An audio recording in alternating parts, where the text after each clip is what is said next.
Adakah cara untuk masuk surga tanpa sholat? Apakah kita bisa masuk surga jika tidak melakukan sholat?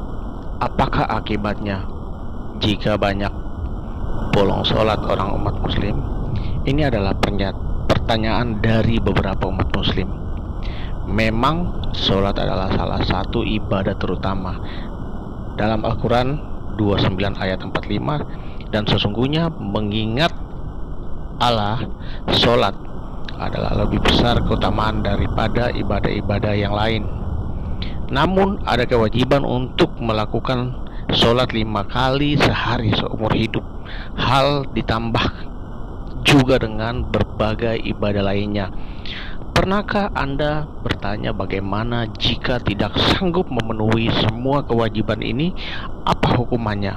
Adakah cara lain untuk masuk surga tanpa sholat?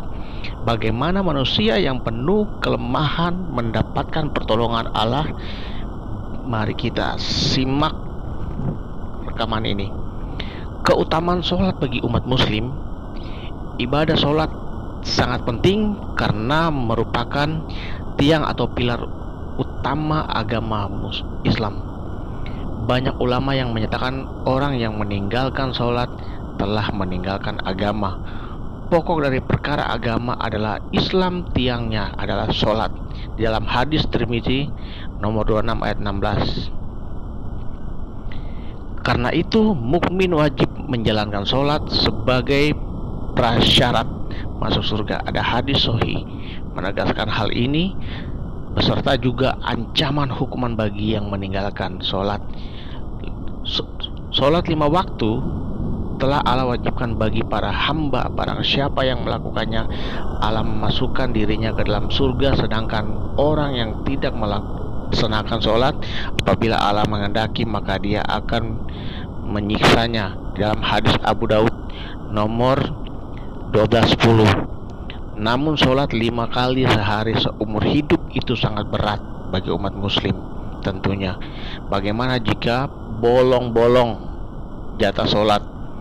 Bagaimana jika tidak mampu memenuhi semua jatah sholat? Ingat, manusia penuh dengan kelemahan, sangatlah sulit memenuhi semua kewajiban agama dengan sempurna. Bahkan sholat yang dilakukan saja belum tentu Allah terima. Misalnya jika seorang khilaf dan mabuk, maka sholatnya selama 40 hari akan Allah tolak. Dalam hadis Ibnu Majah nomor 3368. Karena semua ini, maka ada banyak pertanyaan dari kalangan umat muslim. Adakah cara masuk surga tanpa sholat? Bagaimana peraturan mengganti jatah sholat?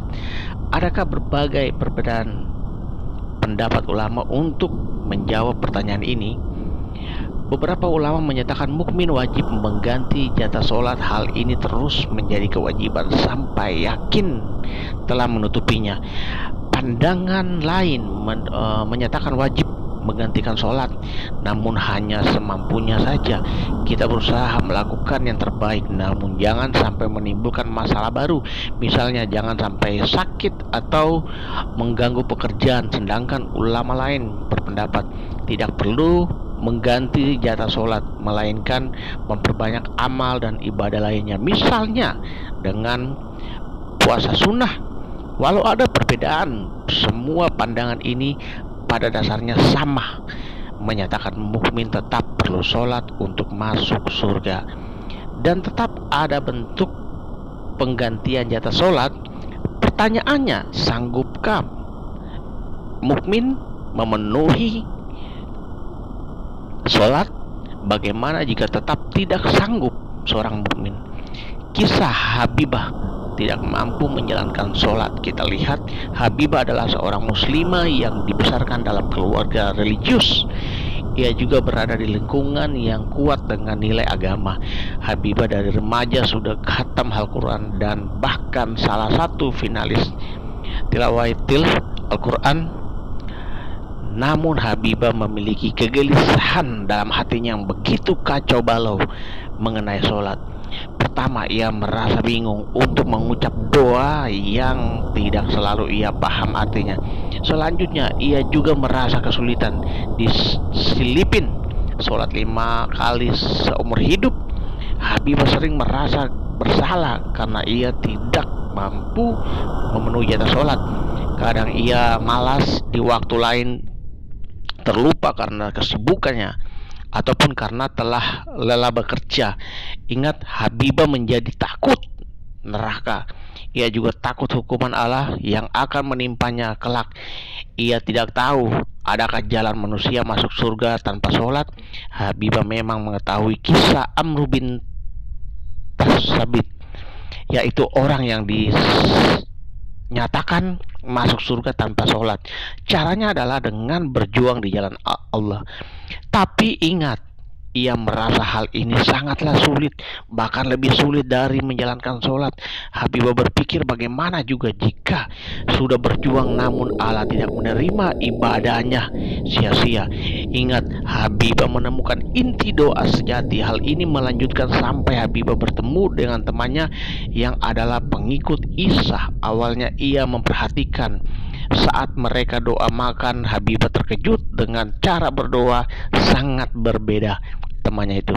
Hal ini membuat Habibah bertanya, mengapa kalian berdoa dalam bahasa Indonesia saja? Apakah tidak ada tata cara yang baku untuk berdoa? Juga beberapa kali kalian wajib berdoa dalam satu hari. Teman-teman Habibah memberikan penjelasan bahwa umat Nasrani melihat doa sebagai bentuk kedekatan dengan Allah. Bapa kami yang ada di surga, Engkau Allah yang Esa. Semoga Engkau disembah dan dihormati. Di dalam Rasul Matius, dalam Injil Rasul besar Matius ayat 69, kitab Injil mengajarkan untuk berdoa seperti anak datang kepada bapaknya. Tentu Allah berbeda dari orang tua jasmani, namun hal ini melambangkan kasih dan kedekatan Allah bagi manusia. Allah peduli dengan manusia. Ia mau mendengarkan seruan umatnya. Pengertian ini menjelaskan beberapa hal. Pertama, kita bisa berdoa dengan bahasa sehari-hari karena Allah mengerti semua bahasa. Ingat, Allah mengerti semua bahasa. Bahkan seruan terdalam hati manusia tidak selalu terungkap dengan kata-kata. Kedua, kita bisa berdoa secara sederhana, tidak perlu dengan bahasa baku yang berulang-ulang. Bahkan kitab Injil memberikan penjelasan mengenai hal ini. Kalau kalian berdoa, janganlah bertele-tele seperti orang yang tak mengenal Tuhan. Mereka menyangka bahwa permintaan mereka akan didengar sebab doa mereka yang panjang itu. Dalam Injil Rasul besar Matius 6 ayat 7, selanjutnya, tidak ada kewajiban waktu khusus atau jumlah doa per hari karena doa menyatakan ibadah sebagai kedekatan Allah dengan manusia, hubungan intim, bukan prasyarat masuk surga. Mendengar dari hal kisah Habibah menjadi tertarik. Ia lalu bertanya, jika demikian bagaimana menurut kalian cara masuk surga? Satu-satunya cara masuk surga tanpa sholat. Habibah mendapatkan penjelasan sederhana dari teman-temannya yang Nasrani. Bahkan Allah memahami kelemahan manusia. Ia rindu menolong manusia dan untuk diselamatkan. Kita sebagai manusia memang tidak mungkin masuk surga dari ibadah baik-baik saja karena kita tidak ada yang sempurna, seperti penuh dosa dan salah. Allah memberikan rahmatnya melalui Isa Al-Masih. Isa adalah solusi Allah untuk manusia. Melalui Yesus Isa Al-Masih, Allah memberikan berita tentang pengampunan dosa. Setiap orang yang mengimaninya dibebaskan dari segala dosa. Hal ini tidak mungkin tercapai dari berusaha memenuhi seluruh perintah Allah. Injil Kisah Para Rasul 13 ayat 38, Allah melakukan ini karena Ia mengetahui tidak ada manusia yang mampu menyelamatkan diri sendiri. Semua manusia membutuhkan pertolongan rahmat kasih karunia Allah. Karena itu manusia bisa masuk surga tanpa sholat. Jika Anda mengimani dan menjadi pengikut Isa Al-Masih, maka tersedia rahmat Allah. Inilah yang menyelamatkan manusia. Selanjutnya, kita bisa lebih bersungguh-sungguh lagi beribadah. Hal ini bukan karena takut neraka, melainkan karena bersyukur atas rahmat Allah. Mari menerima rahmat Allah dengan mengimani Isa Al-Masih Yesus Kristus. Jika saudara yang mendengarkan rekaman ini, saudara boleh komentar dan saya akan membalas setiap pertanyaan-pertanyaan saudara.